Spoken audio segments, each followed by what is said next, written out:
Washington really is a big player in a lot of these companies' businesses. When Donald Trump came to office, it was in part on the promise of deregulation. Do the people out there see that coming? What's their attitude toward regulation these days? Yeah, I caught up with Ken Langone yesterday as he arrived. He said the president is doing what he said he'd do and doing it at the right pace.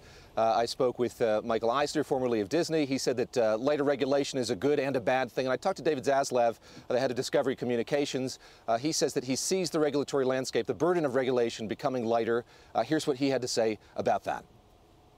The overall focus is it looks like it's more likely to be lighter in the focus of how you handle antitrust, and so I think overall, if there's less regulation, it's more positive. So from that perspective, I think that it's likely to be a favorable environment for business here. I was struck talking to people yesterday, David, that here 5-6 months into this administration's tenure in Washington, a lot of executives still saying they're taking a wait-and-see approach. They're cheered by what they've seen, but still there's a lot of uncertainty that exists.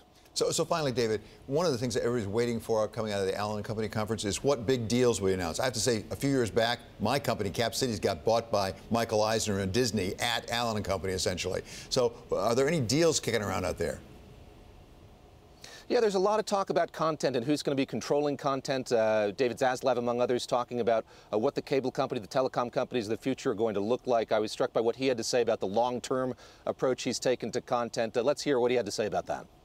More and more, you're going to see the big distributors trying to make a determination. Can they get exclusive content from program platforms, or do they need to buy?